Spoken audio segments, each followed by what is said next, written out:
Günlərin birində qoca bir ata isti və bürkülü yay havasından əziyyət çəkdiyi üçün oğlu ilə birlikdə həyətdəki ağacın altında kölgələnirdi.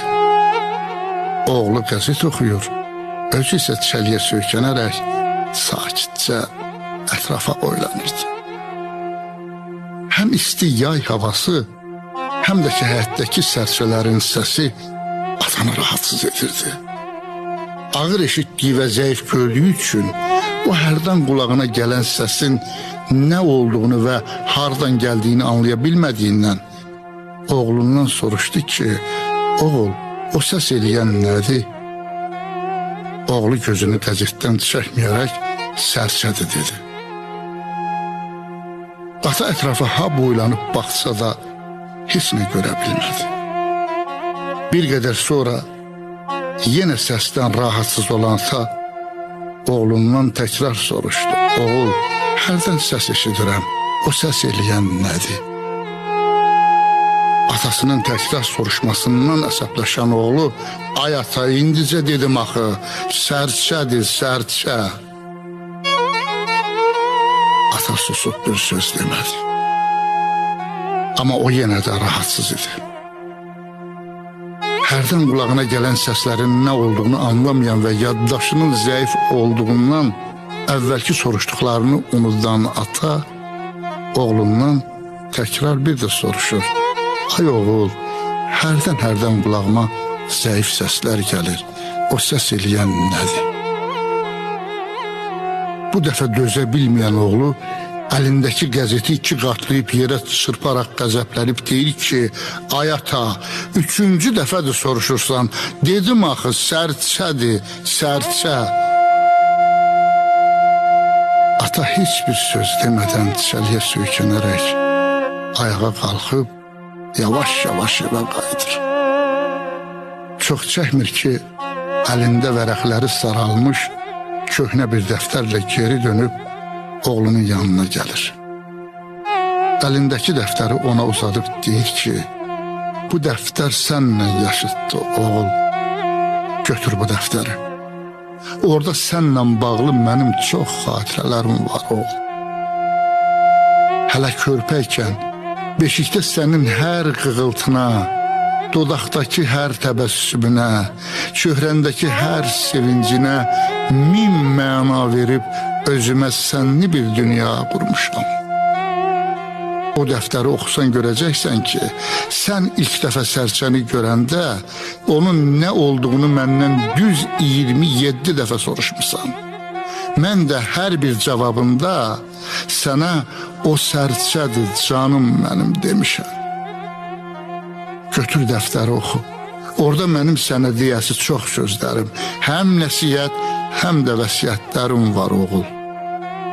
Bu etdiklərinə görə peşman olan oğlu dəftərin ilk səhifəsini açıb atasının ona yazdıqlarını göz yaşları içində oxudu. Ata oğluna yazmışdı. Ömrümün mənası, gözümün nuru oğul. Hələ ki körpəsən, beşikdə mışıl-mışıl yatan məsum bir körpə. Hər gün bir buğda boyu artan boyuna baxıb qürur duyuram oğul. Gün bə gün maşallah böyüyürsən. Gün gələcək mən qocalacam, amma sən inşallah böyüyüb mənim yurdumda, mənim ocağıma sahib duran igid bir oğul olacaqsan. Canım oğul, səndən tək bir istəyim var. Əgər mən qocalıb özümü idarə edə bilmərəmsə, əgər əllərim əsib, yediyim yeməyi üstümə tökərəmsə, məndən ikrah olub heç vaxt mənə əsəbləşmə. Yanımda əyləş, məni özün yedi oğul. Əgər görsən ki, yaddaşım itib eyni bir sözü dəfələrlə təkrar edirəmsə, məni acılama. Xatırla ki, körpə vaxtı sevdiyin, amma yadında saxlaya bilmədiyin bir nağılı mən sənə dəfələrlə səni sevə-sevə, dönə-dönə danışmışam. Görsən ki, həyatdakı inkişafla bağlı yenilikləri anlayıb başa düşə bilmirəm. Çətinlik çəkirəm. Mənə əsəbləşmə, qurbanın olum. Axı bir zaman mən sənə ondan da çətinini öyrətmişəm. Əgər ayaqlarım sözümə baxmasa, məni gəzdirməkdə çətinlik çəksə, əlimi əlinə al oğul. Mən də sənə körpə vaxtı əl verib sənə yeriş öyrətmişəm. Attığın hər addımına sevinmişəm. Əgər nə isə unudub danışa bilmirəmsə, çətinlik çəkirəmsə, bu halıma da üzülmə oğul. Çünki əsas olan mənim nə demək istədiyim yox, əsas olan sənin mənim yanımda olmağındır. Ola bilsin ki, mən özümü, hətta sənin belə kim olduğunu unudum, amma sən heç vaxt unutma ki, mən atanam. Mənə qarşı çalış, səbirli ol. Səbirli ol, qurbanın ol. Səbirli ol ki, son günlərimi yaşayıram.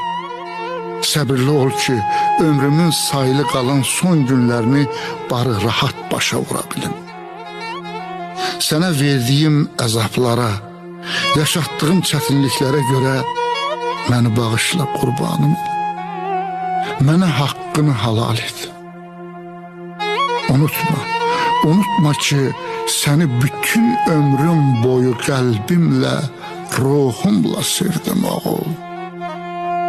Odur ki, ey atalı bəxtəvər, atanın qədrini sağlığında bil. Bir düşün dünyada sənin üçün nələr etdiyini gətir yadına. Atanın qədrini sağlığında bil. Ahıl yaşlarında yetiş dadına, atanın qədrini sağlığında bil. Min cür əziyyətlə qazanar çörək, atadır hər evdə qızıldan dirək. Mərmərdən baş daşın nəyinə gərək, atanın qədrini sağlığında bil.